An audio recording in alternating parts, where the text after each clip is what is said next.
After waiting 7 years for a 4th season of Daredevil to drop, I can officially say, I'm pleasantly displeased and I'm happily disappointed. Seriously though, what the fuck even was this season? It's either the worst best thing I've ever seen or the best worst thing. I genuinely can't tell. This show just gave me mad whiplash because the beginning of it was great, the middle was like really dull and shit, and then the end was back to being amazing again, and it's just left me in a state of complete confusion and disillusionment. I made a video a few days ago where I was just giving my general thoughts, and I ended up giving the show like an 8 out of 10, but in hindsight that was pure recency bias since I had made it after episode 9 had dropped. But then I went back and rewatched a few more episodes and it's definitely not an 8 out of 10. So in this video I'm going to explain why this show didn't exactly work for me and what it needs to improve upon to have a good second season. If you didn't know, this show had one of the messiest productions. It was originally supposed to be an 18 episode episodic, very Disney Plus style show. This version of the show wasn't going to be a continuation of the Netflix version. It was going to be a soft reboot where some of the things happened, some of the things didn't happen. And then the writer's strike happened. Charlie Cox and Vincent D'Onofrio complained about the issues to Marvel. Marvel actually listened. So they scrapped the original version of the show mid-production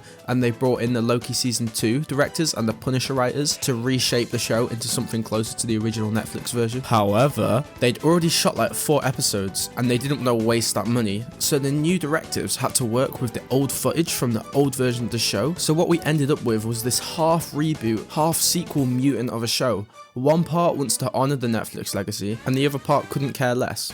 Episodes 1, 8 and 9 were completely made by the new creatives and clearly wanted to continue the Netflix series, whereas the episodes in the middle were made by the old creatives and tweaked by the new creatives and clearly wanted nothing to do with the old show. And you can really feel that in this show in so many areas, in so many subtle ways. A great example, the side characters. Originally, Foggy, Karen, Punisher and Bullseye weren't even supposed to be in this show because it was going to be a total soft reboot. But then the new team course corrected, but there was only so much they could do considering they had to use the footage of the show without Foggy, Karen and Bullseye. So Foggy gets killed off in episode 1, Karen gets written off in episode 1, and then shows up again in the last episode, and then Bullseye gets sent to prison and then all of a sudden shows up again in the last 2 episodes. And who do we get instead of these characters?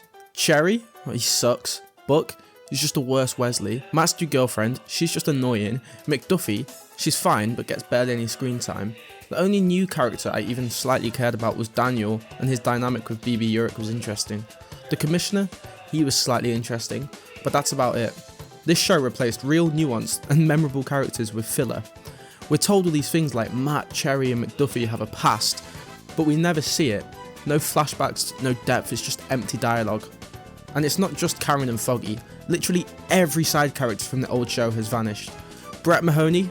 We must have retired. D.A. Blake Tower? He must have also retired. Sister Maggie? I guess she's missing. Marcy? I guess her and Foggy broke up.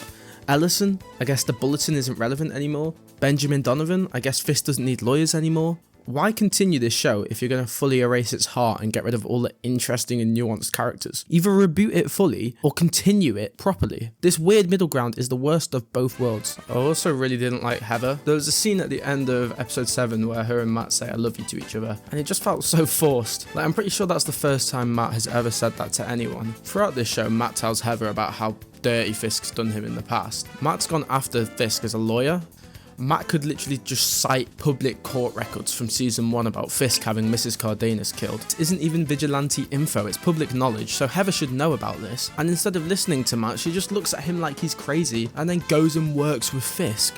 Like, what? You said you loved this guy. This show also has so many arcs going on, and it just goes through them way too quickly. We get a 2-episode arc for White Tiger, we get like 2.5 episodes for Muse, we get a random bank side quest, and then we get the Bullseye and Fisk stuff. And bear in mind, the show only has 9 episodes, and it just means none of these arcs get the depth that they deserve. That said, the White Tiger's trial was amazing. Hector Ayala was one of the only characters I actually cared about. The whole courtroom episode was insanely good. The show even improved on his comic story, if you ask me. Instead of him crashing out after being found guilty, he's found not guilty and still gets killed, which makes it way more tragic because it's happy for a minute and then he just gets fucking murked. And this episode was made by the old creatives, which show they were good writers, they did have good ideas. And then next we get a bank episode with Mrs. Marvel's dad, and it was alright. It could have been better, but it wasn't terrible. It was just kind of there. It felt like they were really trying to make sure you knew this was Miss Marvel's dad. Like, bro, we get it. Stop pointing it out. And I just felt this episode and this show in general was more cartoonish than it needed to be. Like, Like, why doesn't Yusuf Khan even question how Matt, a blind man, is doing all of this? He just takes it in his stride like Matt's doing light work,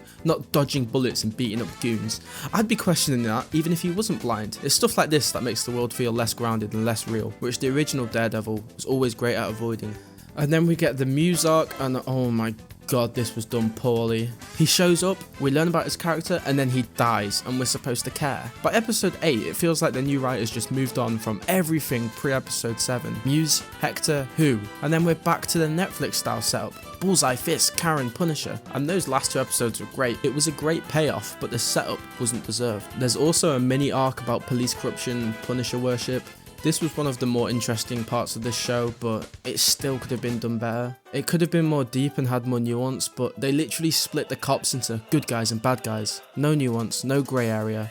All the bad ones wear Punisher schools, and all the good ones don't. And this is way less interesting than you don't know which ones are corrupt, and it could be anyone, and you know, some of them aren't evil, they just don't know how to stick up against their other peers or whatever, but I think they just made these police cartoonishly villainish. And somehow by the end, Fisk's task force goes from like 6 corrupt officers to fucking hundreds. And they're not just corrupt, they're evil. Like, they watched Fisk peel someone's face off and they didn't care. Like, what? Surely all of these cops aren't evil. Surely some of them have just been peer pressured into it, or don't really know what they're doing, or have some sort of conscience. The original Daredevil made corrupt cops feel real, motivated by money, fear and pressure, but at the end of the day still human. These guys are just cartoon villains. And Punisher tearing them up and killing them all was cool, but I just can't believe that every single one of these police are just as bad as Officer Powell or Cole North. Also, where the hell was Daredevil throughout this show? Matt suits up in episode 6, which is way too late, 2/3 into the show. He could have done it in literally any other episode, 2, 3, 4 or 5, all of them worked for it. And I'd forgive that if we had strong character drama in the meantime, but after episode 3 the writing just flatlines. And the CGI was so bad. In his first fight with Bullseye, they just both turned into PlayStation 2 cutscene models for a second. What happened to the grounded and brutal choreography of the Netflix show? This show literally has more budget and still looks worse. And finally, one of the worst offences of this show is just straight up disrespecting season 3. In season 3, Fisk getting out of prison shattered Matt. It sent him into a spiral.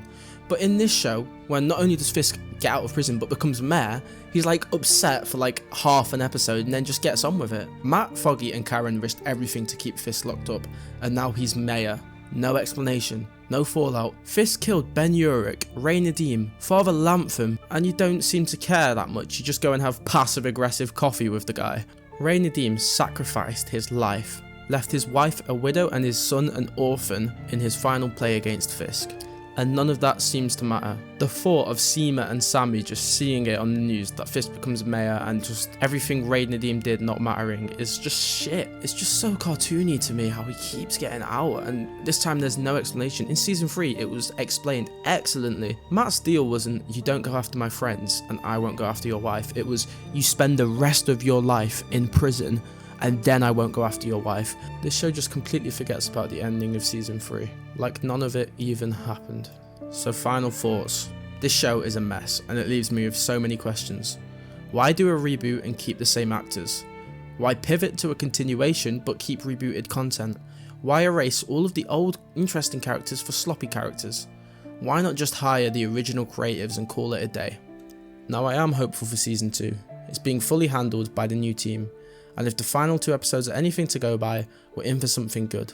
But that doesn't change the fact that this season is awkward, stitched together, and a Frankenstein show. It's half great, half garbage, ends without a climax, and it's just a tune in next year fade out.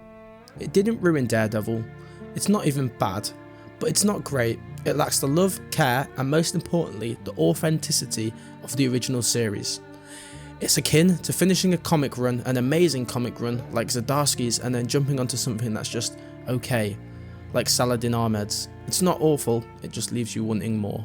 I would give Daredevil Born Again a very generous 6.5, maybe even 7 out of 10. It would have been higher if it didn't have the Daredevil name tied to it, but it could have been way worse. Please give me Sister Maggie, Brett Mahoney, a tighter plot, and real side characters.